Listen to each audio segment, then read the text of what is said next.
Linda Lambert, present. Alan Milburn, present. And absent this evening is Dr. Robert Taylor and Jason Nicolau. Approval of minutes. I guess we do not have minutes from 2 weeks ago, and Tanya Thayer is absent this evening. Cindy is filling in. Any old business?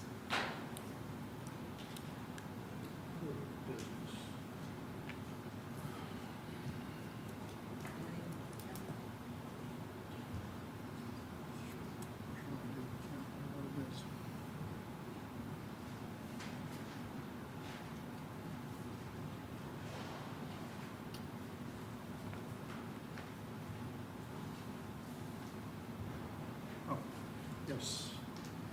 Did anybody ever investigate where the $100,000 inspection payment for the bridge came from and what that was all about? Because as far as I know, that was never voted on by the Redevelopment Commission to be paid. You can answer that. You know?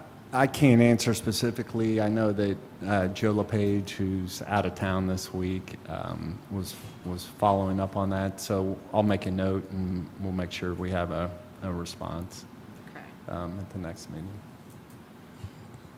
Page, anything, Alan? No. On to new business, and I've been told, A, we are not necessarily going to be talking about this evening. Is that right, Mayor? Yes. Okay. We're going to have a final decision.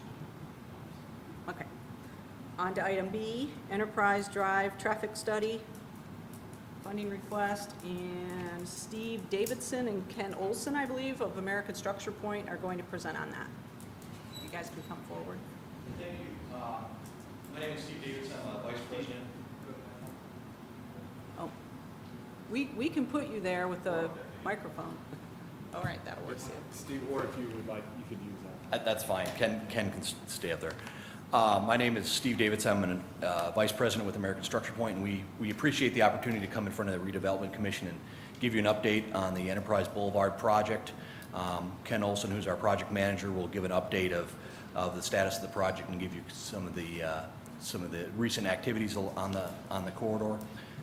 And then we will answer any questions that you have about the project or the status to date. So with that, like I said, we appreciate the opportunity to work with the City of Lebanon on this exciting project, and thank you very much for the opportunity. Ken? Thank you, Steve. So tonight I'll kind of give a general description of the Enterprise Boulevard project from State Route 39 to the east over to County Road 100 East, Hallbaker Road. The roadway proposed is approximately 1.5 miles in length and does not generally match the typical section across the street for the Enterprise Boulevard. I'll kind of start pointing out some of the, so kind of right here, this is the existing intersection with Enterprise Boulevard. So picture to the west here, there's a 30-foot curb-to-curb section, concrete, more for trucking industry and so on and so forth. With the preliminary conceptual developments, we've been assuming and looking at, we were looking at different land usage options for, south of Enterprise and then also north of Enterprise. And those assumptions were made to come up with utility and drainage requirements for the roadway corridor and beyond. So I'll kind of go through like a general layout of the roadway.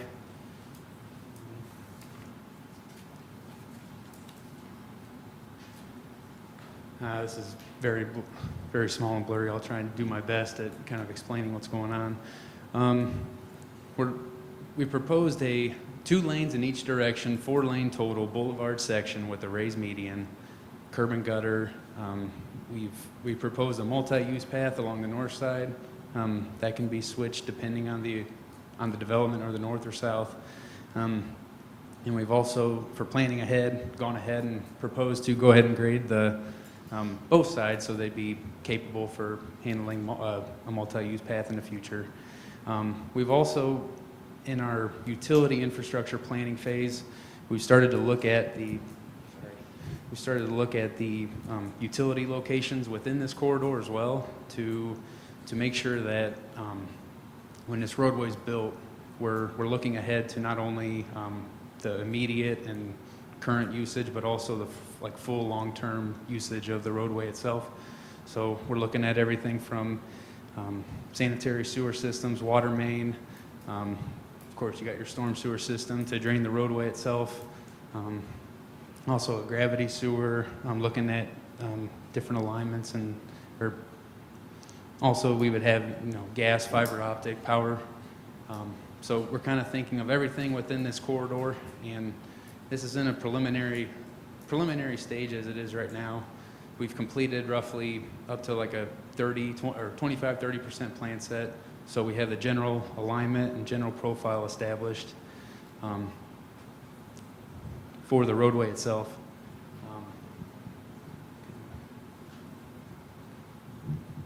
So in addition to the roadway design, we've also been working on drainage analysis for the entire development area or potential development area, as well as looking at past studies as well that Christopher Burke has provided and completed, and looking at the regional detention options and how we'd be able to adequately drain the roadway and the surrounding development areas. As you can see here, these are just conceptual locations of potential pond areas. So ultimately, the watershed drainage in this entire area, it's very flat, and by the picture you can see a lot of the dark spots, a lot of the wet, low-lying areas where drainage is an issue. Ultimately, all the watershed drains to a culvert, which is located down at the corner of the page that runs underneath State Route 39, and then ultimately discharges under the CSX Railroad.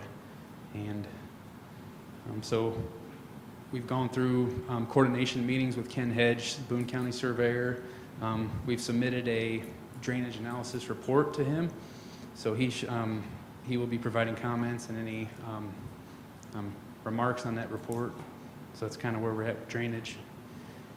Utility infrastructure, as I started pointing out on the typical section, in order for any development and to be able to occur in the future, we'd have to look at planning ahead and not having to rip out any preventative, not having to rip anything out as much as possible.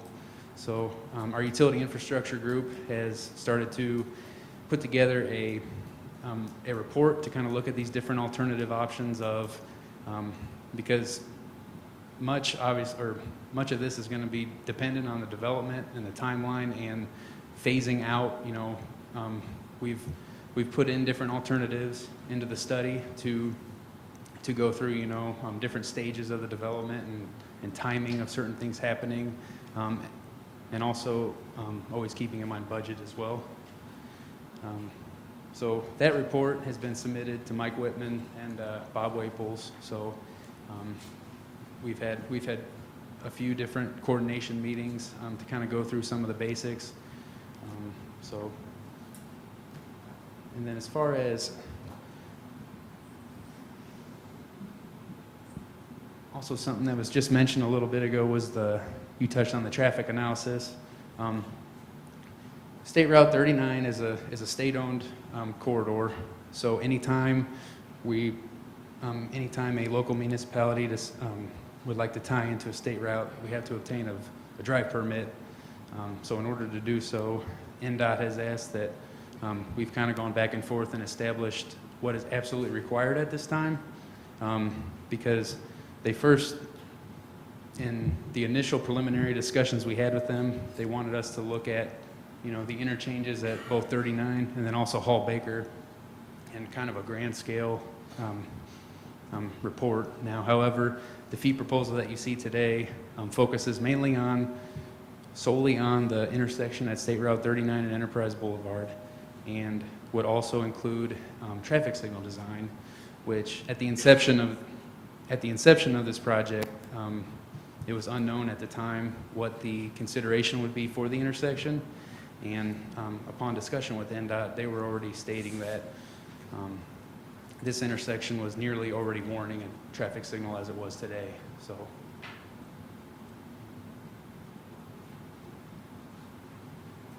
So those are the general, I guess, portions of the design we've been working through.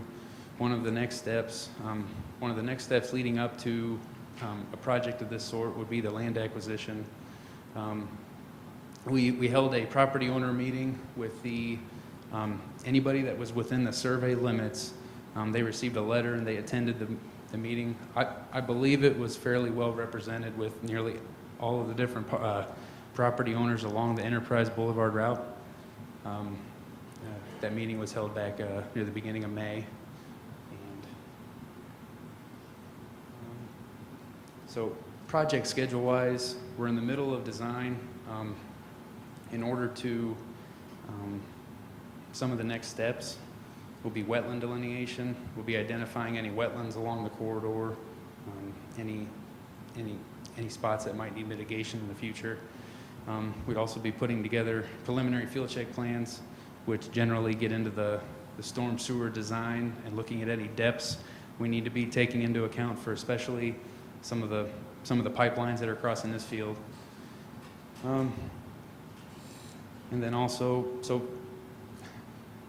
generally we're looking at potentially if everything's ready to go on our design end, we should be able to have plans and specs and bidding documents ready for a bid in the spring of 2017, with construction being able to start soon after. So that's kind of where we are on a design standpoint for the project. And if there's any questions or anything, I'd be happy to answer. You guys have any questions? One question, I didn't hear, you said NDOT talked about something with a traffic light at that intersection. I missed what you were really saying there. They're keeping track of their roadways, and this intersection has been, for their analysis, I don't know when it was specifically completed, I believe in 14 or so. They've identified that as an intersection that's nearing the warrant for a traffic signal. So with any sort of improvements, they've asked that the improvements be made to simulate what would be for a full build scenario, so there's not adding on and different items like that. So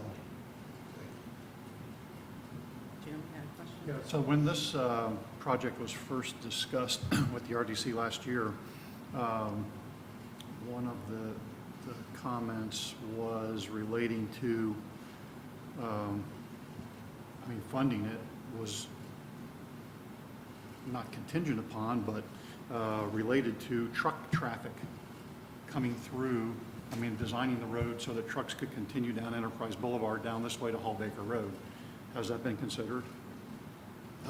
the considerations we were putting forward at this time were for more of a commercial / residential and slowing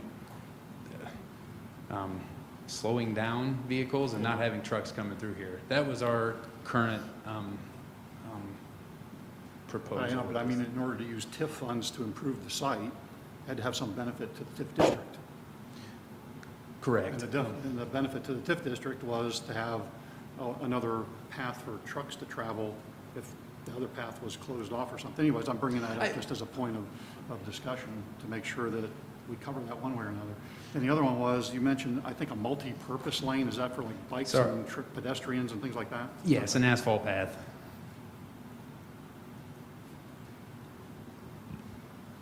And then what happens to the traffic at Hall Baker Road? If there's, the numbers we heard were something like 800 homes being built here and, commercial space and shopping mall and all this kind of business.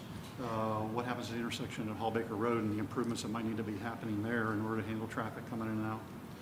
Okay, so that was brought up also at that NDOT meeting when they asked us to analyze these different interchanges. And some of the different discussions we had with NDOT was to look at the future.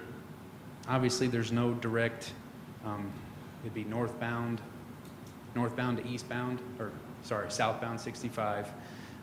So at this time, until NDOT saw this project in the pipeline and saw movement on it, in our discussions, they would have to look at improving interchange, possibly having, we discussed different solutions, maybe teeing this movement into here, this loop ramp, and then to be able to have a traffic signal at this location and be able to get vehicles to make that maneuver from the northbound to southbound I-65 traffic. So it's definitely something that when the development gets going, NDOT had it in our ear that it's going to have to be evaluated and looked at. And then also, as far as that as well, here, I know there's no existing traffic signal at this would be the ramp right here. However, there is one at the Flying J, and there was discussions on having too many adjacent to it and causing issues. So I think they're going to be very willing to listen or to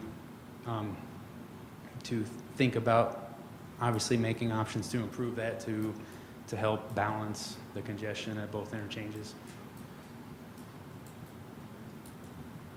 Ken, I apologize. Did you say the traffic's going to be two lanes each way for the proposed road? Correct, yeah. The typical section that we're proposing at this time is two 11-foot lanes in each direction with a raised median boulevard.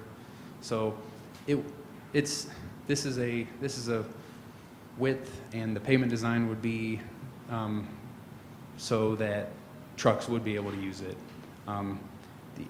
The preliminary thinking was to have a slower section, but if indeed trucks are needed, they can still function on this roadway for sure. I don't think it would be closed off to trucks per se, but. Any other questions or concerns? Anybody? Public comment at this time, or? Do we ask for public comment? Yeah. Okay. Any comments from the public? Questions? So basically, Ken, this is required by NDOT, and are you requesting anything this evening from the RDC? What is required from NDOT is, yes, the traffic signal or the traffic analysis and then the signal design.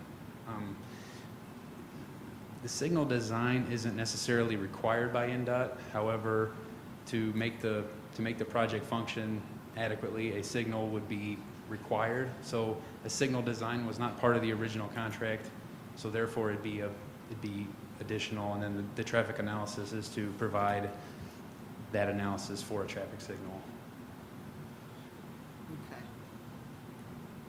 And are you requiring anything of the RDC this evening as far as a request for funding, or my understanding was you were, but I didn't know if that changed. Yes, we would still be requesting the fund, correct. Okay.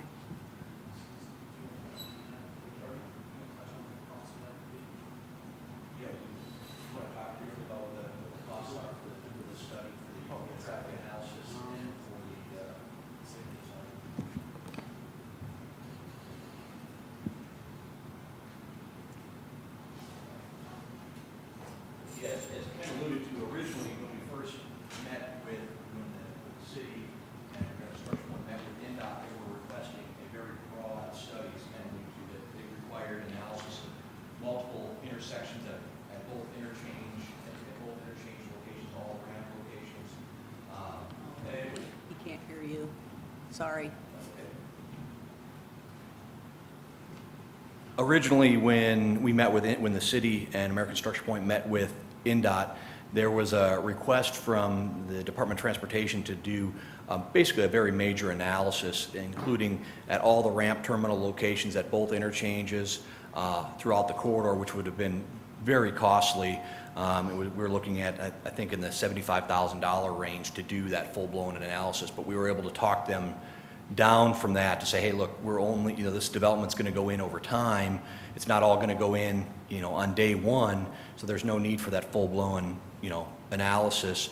Let's just look at the analysis at the State Road 39 for what's required for the drive permit and for the access permit and for the traffic signal. So that's what Ken will talk about. So from a fee standpoint, the traffic analysis is $8,600, and the traffic signal design is $15,000. And I have a copy of the fee proposal would you like to? Okay. Is this a copy then? Yeah, that's a Or is this copy. your- Correct. Okay, You can have it. okay, thank you. Well, any other questions?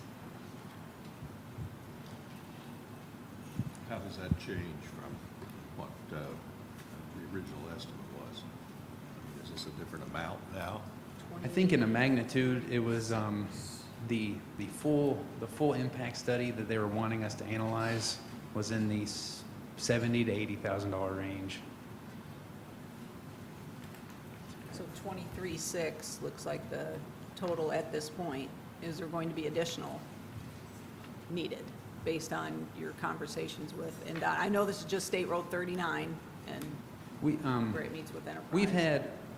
We had that initial meeting. We had another conference call with documented meeting minutes where they stated essentially what we provided in the fee proposal to what is required at this time. They did state that signal design is not necessarily required. However, we felt at this time we would put it in there combined. So because the signal warrant will be triggered, and to keep the project going, we'd be able to secure the drive permit as well as do the design at the same time. Well, is there a chance that there might not be a signal? Very unlikely. Is there a With chance that their a signal might be a roundabout?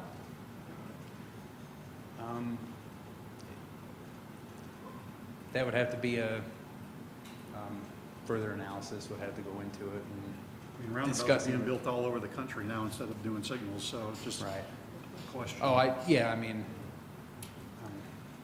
Engineering wise, we would look at both options. There'd be no reason not to, so.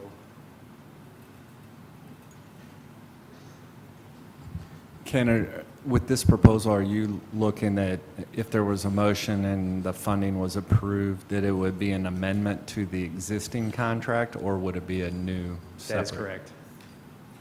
And, yes, amendment. And I've had a few phone calls with Tom Coons. We've kind of discussed the fee proposal, and we were discussing that it would, yes, be an amendment to the contract. We need to make a motion to approve the amendment.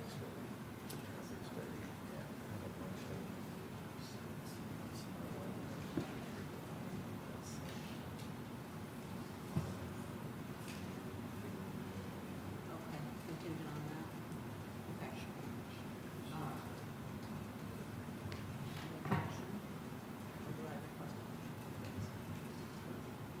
Okay, at this time, I guess we would request a motion to approve that based on just final approval or final contingent on legal review.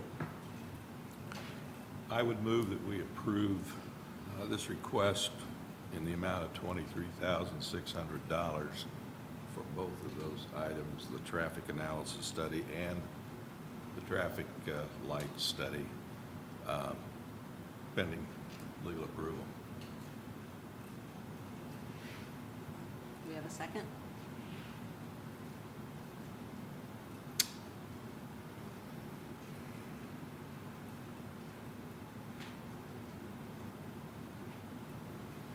I will second it. And as Jim mentioned about a roundabout, go ahead.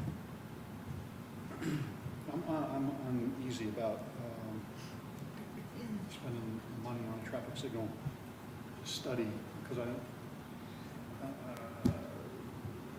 guess I'm unclear about what the intersection's going to be and why we would spend money studying the traffic signal scenario there if no one's requiring it. And I have a question based on his concerns. Is it possible to study roundabout and signal at the same time, and that would be included in the 15,000? I mean, is that, I would think that, he raised a good point about roundabout. Whether that could be, I mean, is it just assumed to be part of it, since roundabouts are so common these days, and they're, in certain places, they are actually helpful? I think another major part of that is the funding source for that type of improvement on a state route. So I'm not quite sure, I guess, how that would, Steve, you might have, because it's a, I'm trying to. Hey, Jim, the issue with a roundabout on 39, is that because that's a state highway, we don't have as much, I mean, the NDOT would have to approve that. A traffic signal, they are more likely to approve, because it wouldn't be actually changing the physical structure of 39. If you also have to consider too, with all the trucks leaving the other side of Enterprise Boulevard, that would be another challenge. So it had to be probably a pretty significant sized roundabout as well, because there's a lot of truck traffic coming out of 39, or the Enterprise Boulevard, coming through that to the other side, so they'd have to go all the way around 3/4 of the roundabout. So that's part of the reason why the traffic signal is closer to the way we were looking at. But it just, again, this is a step for us. It was an unforeseen kind of requirement placed on us by NDOT. And, this commission committed funds to complete the engineering work for this Enterprise Boulevard. And that's part of the reason why it's here before you tonight as well, too, so. Okay, I'll second the motion. All in favor? Aye. All right. Go like that. Approved. All right, next up, item C, sump pump fund, and Mr. Bob Waples of Lebanon Utilities, I know, but I'm trying to find your wastewater operational manager. Take it away, Bob. I believe the request is basically for us to get some assistance to be able to help mitigate some of the flows that we're seeing from sump pumps. Basically, we have some huge impacts that are happening from rain events that hammer our wastewater facility. And I thought I'd basically show you a little bit of what that's like. I don't know if Matt can put this onto here. Better do it this way. That might make more sense. If you look, this is million gallons over here on the left-hand column. This is rainfall that's over in inches on this side over here. And you can look from January through December. This was 2015. The blue line down here at the bottom, that is our water plant pumping throughout the year. That's how much volume we put out per month. Okay, this is on a monthly basis. So on this monthly basis, then you would see that we were right around that 50,000 or 50 MGDs. So in other words, 50 million gallons a month, roughly in that ballpark. If you look at the green line, you will see impacts of rain events from 1.86 inches of rain up to 10.25 inches of rain in a month. And you see the impact to the wastewater plant, which is in the red line there. So that is what's hammering our wastewater facility. And just so you also get another idea, this will show you here 2013, 14, 15, and what we have for 16 so far. So if you look, again, the yellow line is the rain event, and that's in inches, which are on the right. If you look at the blue line in this case, that is the wastewater plant. So you can see that compared to the maroon color, which is the water treatment. So that's what our water production is putting out. And you can see that we are fairly consistently being shocked by huge rain events. Again, this is why we have a lining program in the city. We spend roughly about, this year we're spending about $380,000 to line quite a few feet of pipe is what we're trying to do. We've been doing this for a number of years, trying to minimize this. Again, it's still a constant struggle, but part of what we believe is a problem is, again, sump pumps. Sump pumps can put in anywhere between 40 and 60 gallons a minute is what they can put in. If you look across the city of 16,000 people here that we have, and you have, let's say, just 200 homes, that can then take that 40 to 60 gallons a minute and bring it up to anywhere between 8,000 and 12,000 gallons a minute. Now, 8,000 and 12,000 gallons a minute from just 200 homes is a huge impact. And we honestly believe that there is a huge impact from this. So there's a lot of people that we know that have these, that we've tried to do this by having voluntary reactions by the public, and it's not really gone the way we wanted to see it go.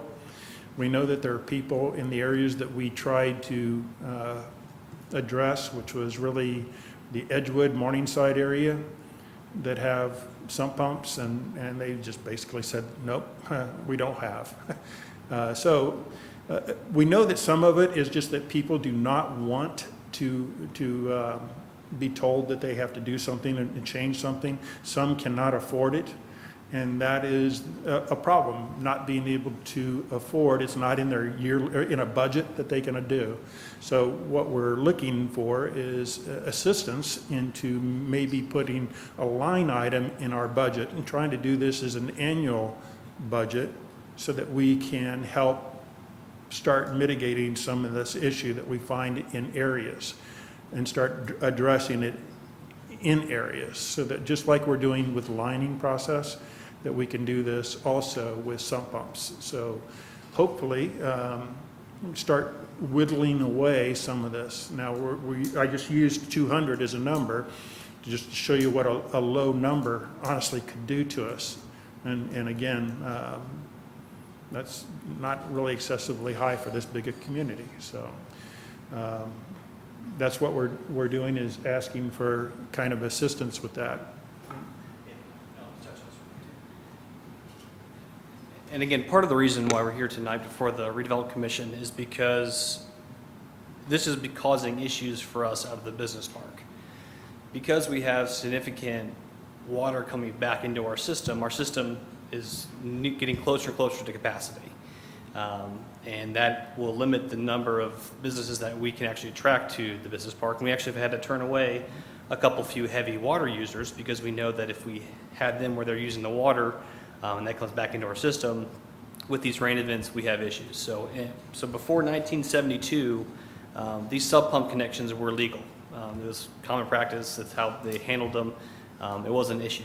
We changed that after 1972. So the program, and this is just for discussion tonight, and we're not taking any action here, or we're not asked to take any action. If you were before 1972, you're kind of grandfathered in previously, we would cover the cost of that hookup to correct that to where that is now connected, that sump pump would be connected to the storm system.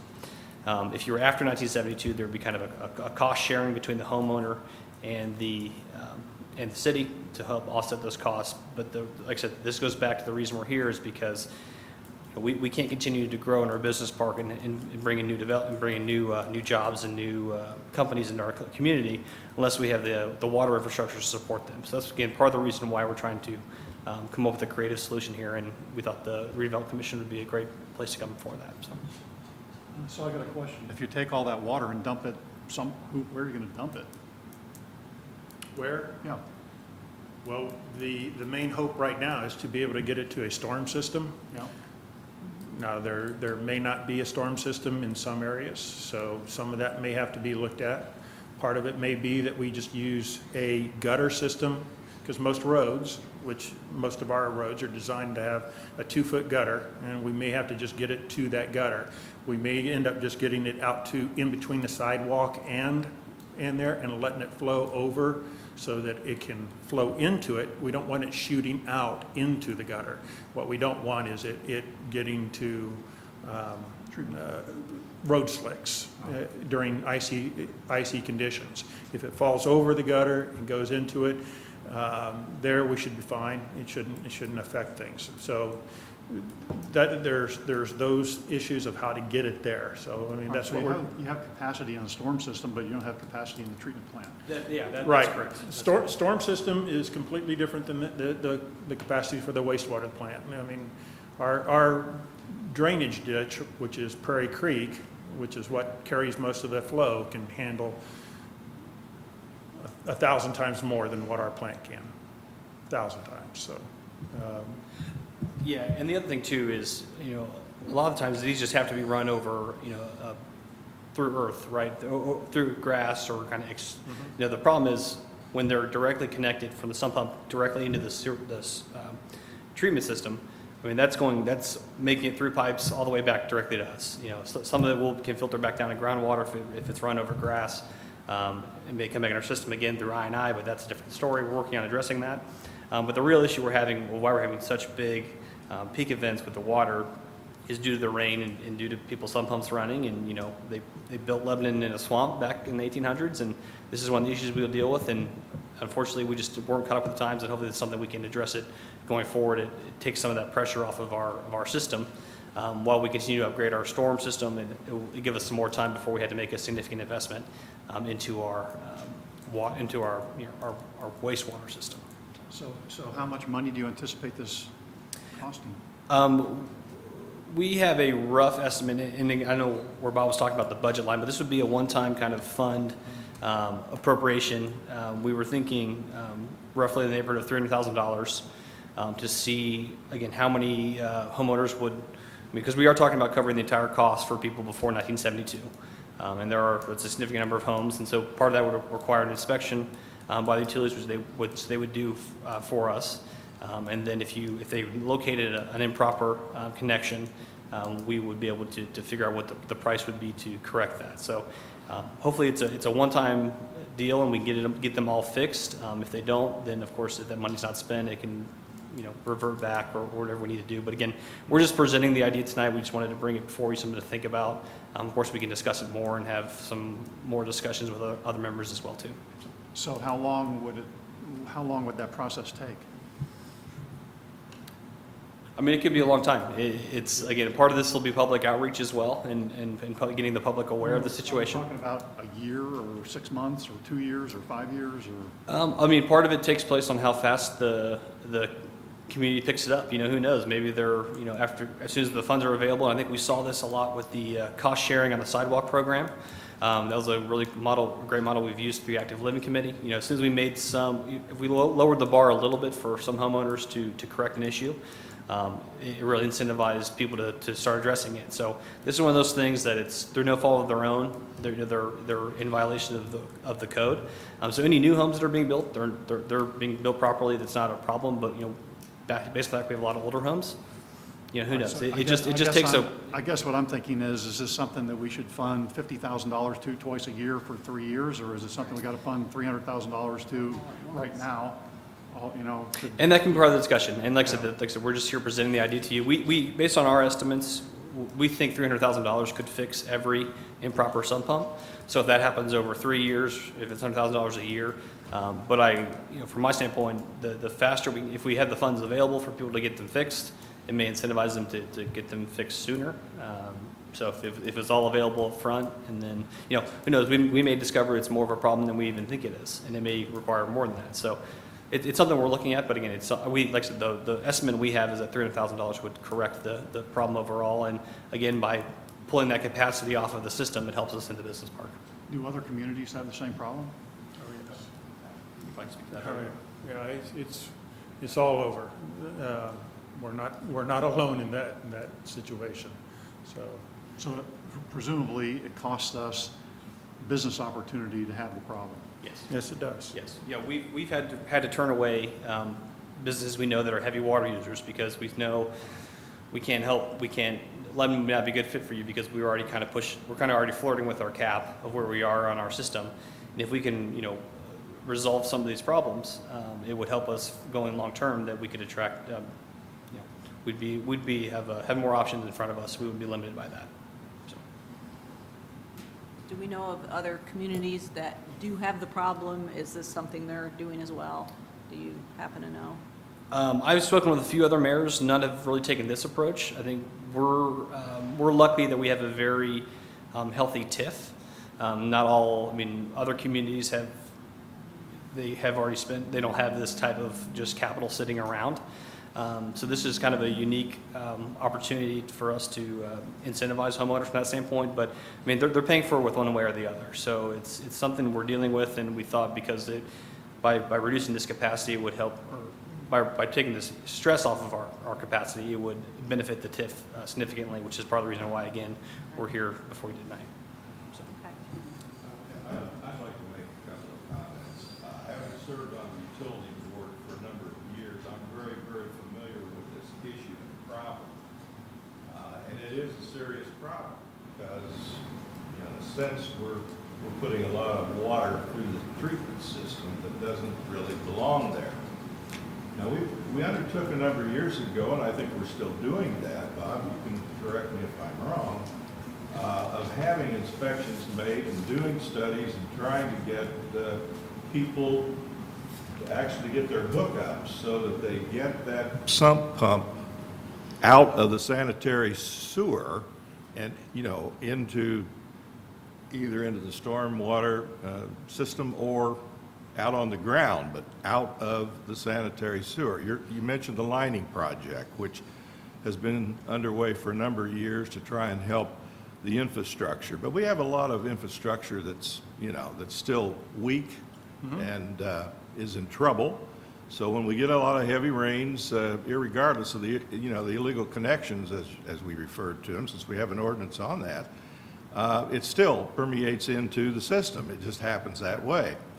I'm curious about, you know, there was a reference that this was due to the success of the sidewalk program, this was a thought about doing that.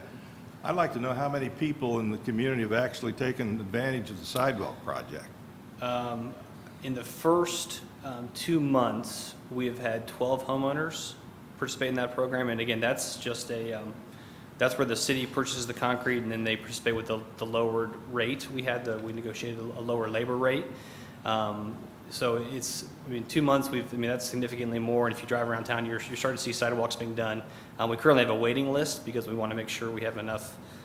We don't overextend ourselves because there is a limited budget on that. But it's been a significant, it's been a very good success for us this year so far. Thank you. And the second question is, Bob, help me out here, but from all of the studies that we have had with the smoke studies, all the other things that we've tried, that utilities have attempted to do to identify properties where we have issues on the connections, how many of those have been identified? Do you know where these properties are at and who's responsible for those particular locations? You mean, are you referring just to the sump pumps? Or Yeah. Well, the sump pumps are really hard to do that with. We can do that with gutters, we can do that with open drains, anything that doesn't really have trap and hold water, but a sump pump has a check valve in it. That check valve acts like a trap and it just stops. So there's no smoke that will show up in those kind of connection points for us. So what we can do is do smoke testing, which we have done the whole city, and addressed anything that was showing or picked up by that. And we try to do that during the dry season so that that can get up and we can see that smoke. So that's been pretty productive for us.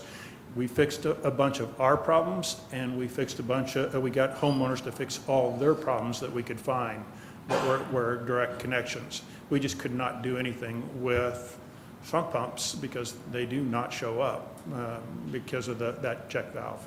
So we've not done any actual inspections of sump pumps then? We have not been able to, we have done a few. We went through and tried to do some in Edgewood, Morningside. We didn't get a lot of cooperation through that area, but there were a few that did, and they did fix their areas. But again, we know that there's others in that same area that have them and basically said, we don't have a problem. And they don't have a problem. Their sump pump is working fine. Well, and I guess that's where my question's coming from. Based on our history, what's going to change the mindset of those people who have in effect said, hey, fine, I'm leaving it the way it is? I mean, what's going to change that? Yeah, I think the fact that, if you own a house that's built before 1972, I think you're going to realize that the city is willing to pay for that correction for you. I think that's a significant incentive for you to say, hey, you know what, I'm willing to have my house. I mean, you're willing to say, feel free to come in and check out my house and inspect it, because otherwise, that'd be would work that they would have to pay themselves. So I think by making this fund available for people, they know that it's okay to you'd be more willing to say, come in, check out my house if I'm improperly connected, because it's going to be paid for. So I'm sure people were afraid to raise their hands before because if I let them, then they know there's a problem here, and I don't want them to know that my sump pump's illegally connected. So that's part of the reason why the capital is needed to make those connections, because on the inside, the benefit to the city, right, the homeowner doesn't really notice much of a difference, right, if it's drained improperly or if it's drained illegally. But if it's done, the direct beneficiary is the city and the utilities and the commission, because we have more capacity than for us in our business park. I understand that, but where I'm going with this is that we've been there and we've done a lot of work utility-wise to try and get the public to step up and say, hey, if it's wrong, we'll fix it.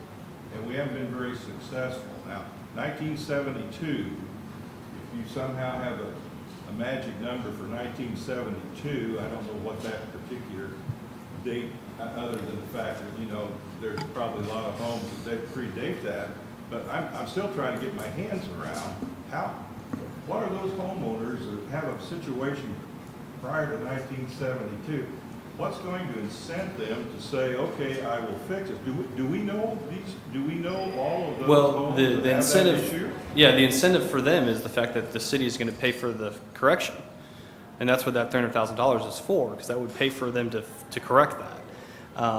The trickier one, of course, is if you're after 1972, because the 1972 date's important, because that's when the ordinance was changed.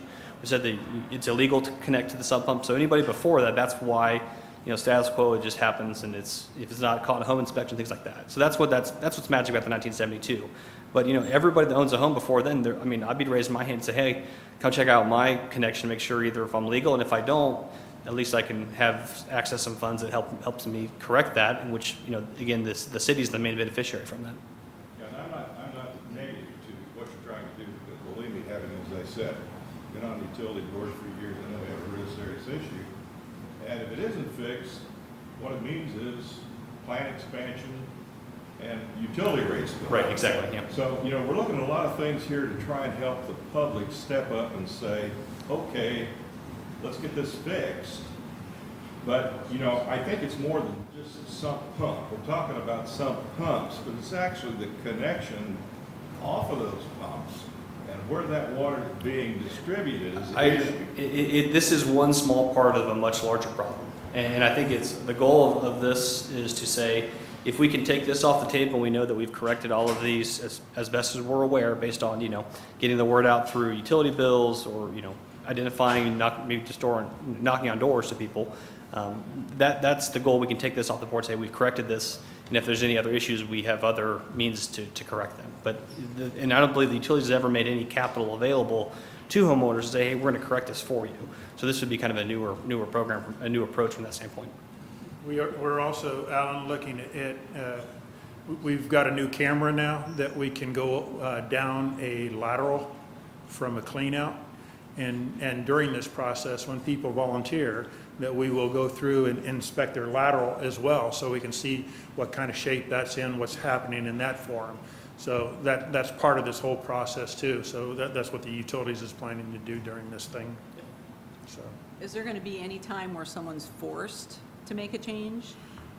Let me answer that one. No, my goal is to not force anyone that they don't want to.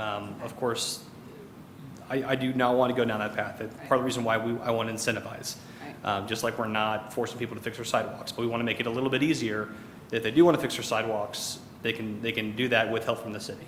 And again, yeah, no, I don't foresee a point.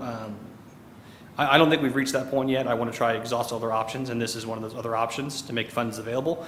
Granted, if we have this program and 2 people take advantage of it and it's not well received, it's not participated in, then we may have to look at other options. But I think there are ways to incentivize it from a city standpoint that we can say we want to be partners here. We don't want to just be dictating to you what to do.